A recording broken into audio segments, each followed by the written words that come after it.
Welcome to the SSS, Super Smash Secrets. I'm your host today, Darkblues.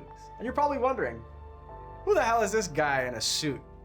Well, let me tell you, I've been a Smash player since 2013, gone pro 2017, and throughout those 10 years, a few tips and tricks that have gotten me through the strongest competitors in New York City and all over the world. And today, I'm here to teach you a couple of those. I'll start off going with the first character that I ever played competitively, my boy Ike. We love Ike. I just like swinging around a big sword. I don't know, what can I say, you know? Very simple character to kind of get into when it comes to wanting to learn how to play the game. If you really want to learn how to play the game and understand the simple, basic way of how to play Smash, how to connect combos, Ike is the best choice. While he lacks in a lot of speed, he makes up for it in power. His combos are very simple. They all usually start off in aerial, and every aerial move that Ike has is relatively safe. Nobody can contest you, and everybody fears when Ike jumps. So, to cover the most optimal tools that Ike can use, starting from his grounded moves, his down tilt, a very fast, far-reaching, low-poking move that also puts him in a crouching state, so a lot of moves will whiff right over him. Another move that's very great for Ike's grounded toolkit would be his forward tilt. This, albeit it's not the safest move to throw out, definitely ends rounds. If we start this CPU up at about 90%, you'll come to notice that any character around, once you start getting around 100%, anybody who's getting up against an Ike player is going to fear this move.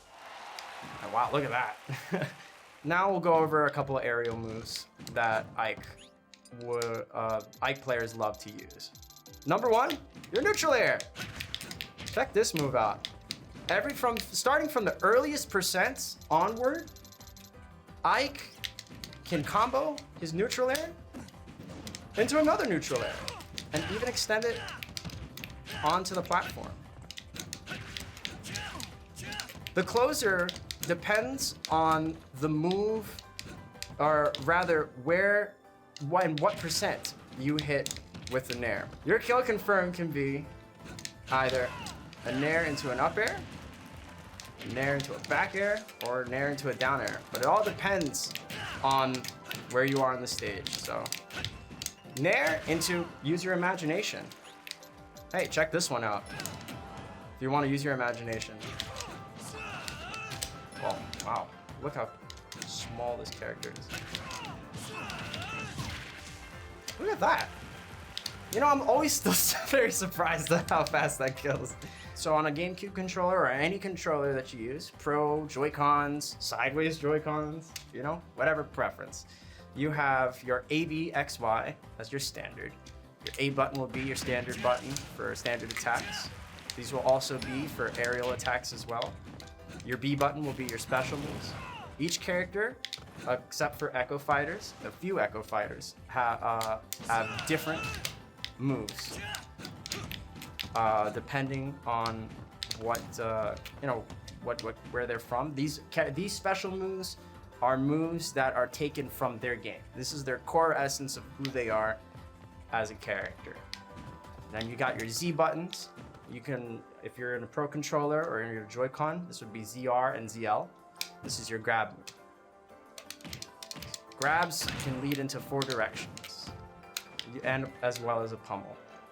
L and R will be your shielding buttons. Your right stick, depending on what you switch it to, will be your smash attack. I have it set to tilt stick.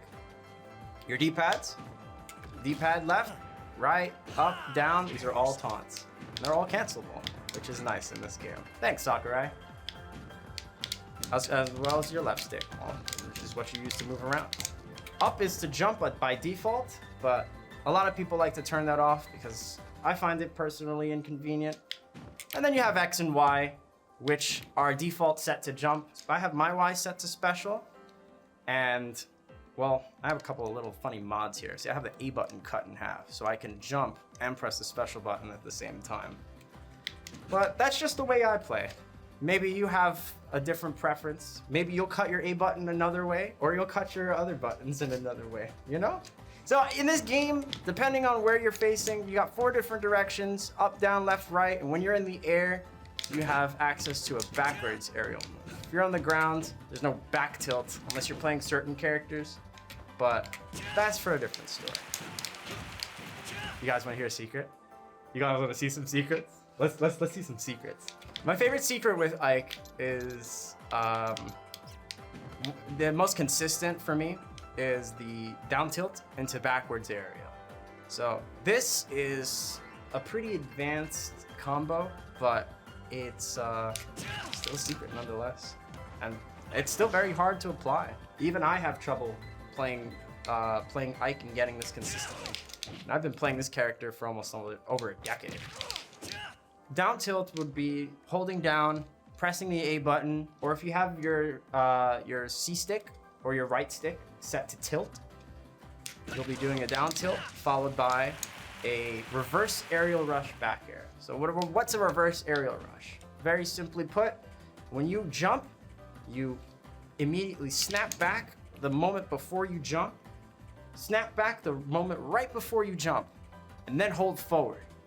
And while you're jumping, if I show it down in a frame by frame, while you're jumping, you see right here, Ike is facing backwards, but he's still moving forward. This is what's known as a reverse aerial rush. And what makes this combo happen is being able to move backwards while jolting at the same direction that you're applying your pressure. This is one secret. And the next secret that I love, this is a fun one. We call it auto cancel quick draw. Now, quick draw is one of Ike's main recovery moves to get back onto stage. When you use quick draw, there's a little bit of cooldown. I can't shield immediately as soon as I land, but if I'm at a certain height, while I do my quick draw, I instantly shield as soon as I move down. This is known as an auto cancel, and that's kind of short for, man, what is that short for? You know, a lot of Smash players make a lot of terms up, and we really don't even know how to break it down. But what an auto cancel is essentially the character is free to act as soon as they touch the ground. This is very common in a lot of aerial moves, but only a few special moves have this. So I would consider this a secret. And for the final secret, this one is if you're an Ike player, you use this one all the time. So when Ike is throwing the sword up this way, he can eat any hit. He's a tough guy. He's been through a lot. So Ether is known as one of the cheekiest moves that Ike has. It has super armor. It hits under the stage. Use this move as kind of an escape option, as well as an offensive option. Offense is your best defense with Ike, because as strong as he might be, and as simple as he might be to play, he has a very glaring weakness. And that's just coming back. When an Ike player's off stage, that's pretty much curtains for him. And I think that sums up about Ike. Let's get into a personal favorite of mine, the OG big boss, Bowser. Bowser has changed a lot throughout the years. Ever since his introduction into Melee, he's kind of been a joke. He's only had one real thing going for him, and he's spun to win. In this game, things are a little different. Bowser went to a chiropractor, so now he can walk on his feet. And that also changes a lot of things. He's faster, he's a lot stronger, and He has one of the most deadly smash attacks in the game. He hit Fox at 30, and it wasn't even a thought. Bowser is more so a hybrid grappler in this game. He's a very simple character to play. He harbors a risk-reward factor that is the concept of smashing your head against the wall until something works or something breaks. I kind of like that in Bowser. So Bowser's moves reflect exactly this type of gameplay. He has a lot of long-lasting, strong moves. One of the most important moves that he likes to use is his jab, as his jab has absolutely no cooldown. I can jab and jab again and jab again. So if somebody's just blocking, jab, jab, jab, jab, walk away, jab, jab, walk away, jab, jab. A lot of this is a key factor in Bowser's game plan, because you could jab, walk away, and grab them. And then that's where people start getting scared. Because getting grabbed by Bowser means that you're most likely dead in some way, shape, or form. Bowser has a lot of tools that can stop players from grabbing the ledge, also known as a two-frame. What a two-frame is in this game is there are 2 frames that you are susceptible to getting hit before actually grabbing the ledge. And Bowser is very, very good at stopping a lot of characters from grabbing the ledge with his down tilt swipe, which is a gracious 2 hits with not much timing to it.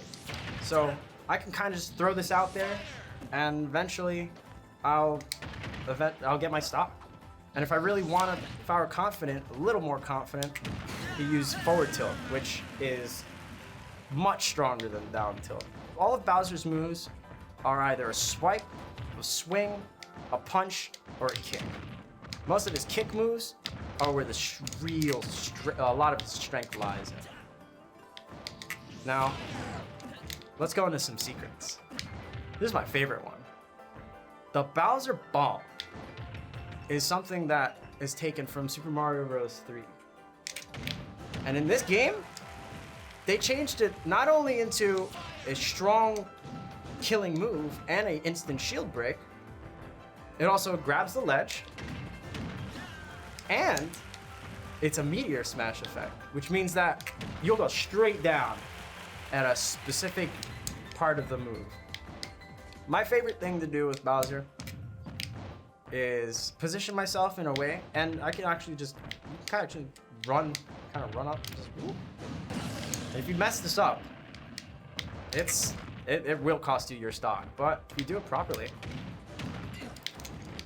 you can put your opponent in a lot of deadly scenarios, especially this kind of. Now that was a ledge trump. No 2 people can be on the ledge at the same time. And if you scare your opponent into hitting them with this kind of tech, you're not only swinging down with a large hitbox, but you're also kind of forcing them to stay there and not move. There's not much you could do. The first thing you look up, you see a butt about to sit on you.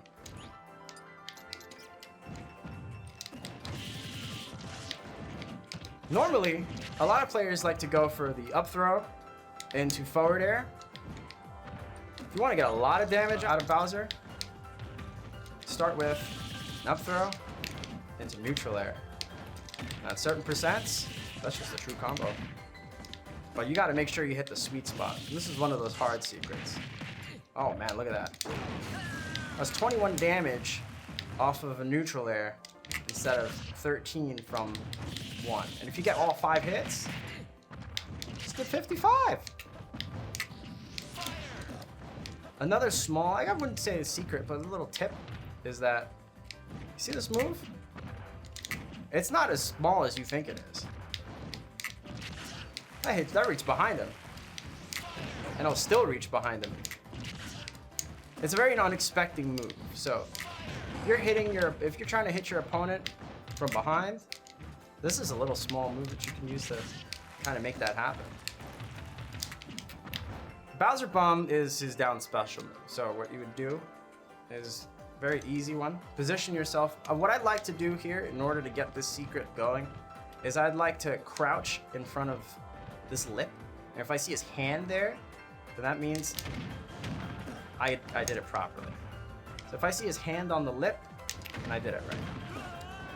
If his hand isn't on the lip of battlefield here, he's not gonna get it. This foot is touching the lip about here, he's gonna fly right off. So I like to kind of put his foot right in front, just so I know that even during his run, even during his run, you'll be able to know exactly where to do your Bowser Bomb ledge hang or ledge grab. So the button for that would be the down special or down B by default. I like to use the Y button, but down B would be the default for it, and that would be space yourself, down B, and then you got yourself into either hitting like a truck, a kill confirm, a meteor, or a ledge trump scenario that puts your opponent in a pickle. You're probably wondering at some point, why my A button's cut? And this is where things get a little spicy. So the secret that I just taught you can get a little bit more advanced. So because I have X set to jump and Y set to special, with the A button cut in half, not being able to interfere, I can do stuff like this, which is a very hard thing to react to. At some point, a lot of people just don't know that's happening. But that's only saved for scenarios where opponents like to jump above me. So I like to save that for a little cheeky secret.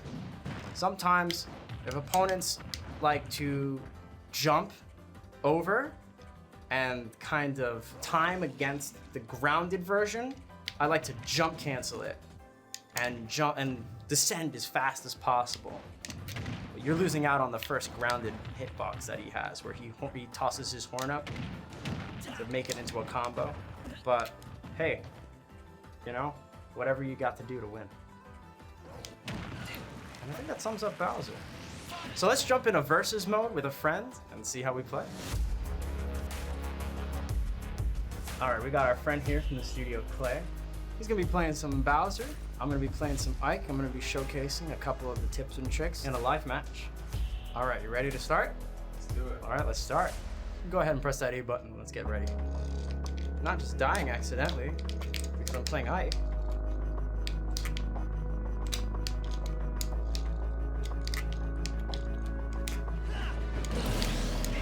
Jump cut.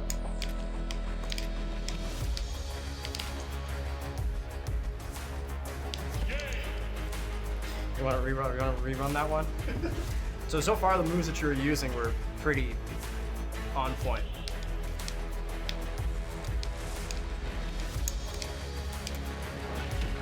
Oh, nice. Tough guy.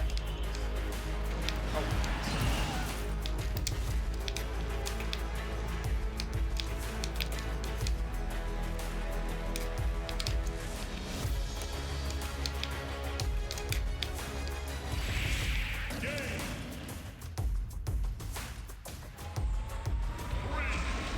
Donkey Kong and Bowser share very similar traits, is that they're both strong powerhouses. Bowser's just a little faster.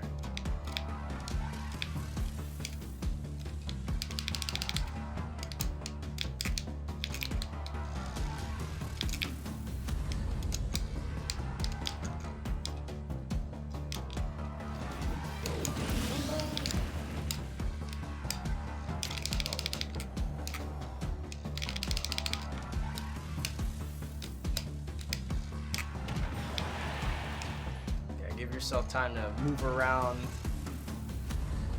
I'll give you time to breathe. One spot. Oh, jeez. All right, you're getting it. Past the ledge, not gonna be able to grab it. So you wanna keep your hands free. Back to the stage.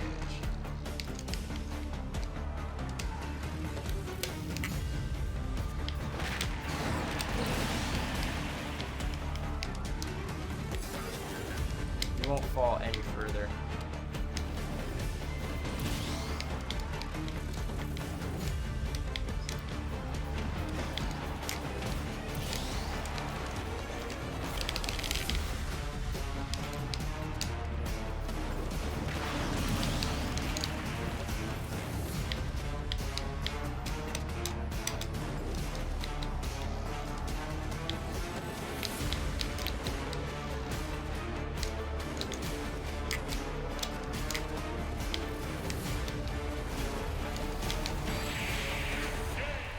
That was a good one. That concludes our episode for today. Join us for the next episode where we reveal 2 more character secrets. Until next time.